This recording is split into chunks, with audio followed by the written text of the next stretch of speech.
Assalamualaikum warahmatullahi wabarakatuh. Sampurasun. Tepakeun wastapun Ula Nurul Anjani kawiti 12 IPA. Di dieu sim kuring erek ngadongeng anu judulna Kuda Hade Budi. Aya mau keur mah geus kolot katambah gering ngalungsa handapeun tangkal mai bari gagarungan. Sato-sato anu kungsi manangkanya riku manehnana ngumpul ngariung hareupeun manehnana anu keur gagarungan. Cek munding, sia make gagarungan teu nyabut ka saha sato jahat. Munding ngomongna kitu bari ngagadli mau nuker gagarungan.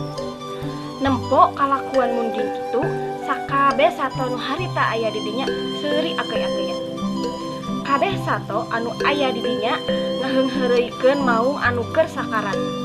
Kajaba sakadang kuda nempo sato-sato sejen galumbira teh manehnana mah ukul gogodeg. Cek domba, kunaon sakadang kuda kalah gogodeg kitu, lain teh jeuh tah si belang teh ku sampean lain baheula diteguh.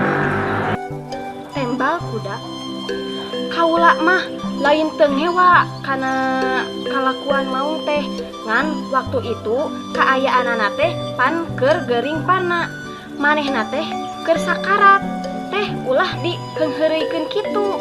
Meureun cek batur teh lajeun aya kawani kanu sakarat.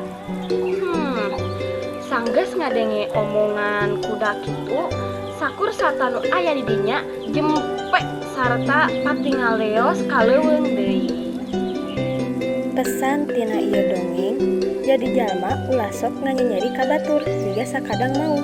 Ulah oge ngabales kalakuan jahat ku kalakuan jahat deui jiga sakadang munding.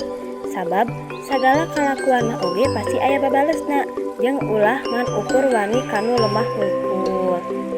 Rupina mun sakitu wawaran dongeng ti sim kuring, kurang sareng langkungna nyuhkeun dihapunten. Assalamualaikum warahmatullahi wabarakatuh.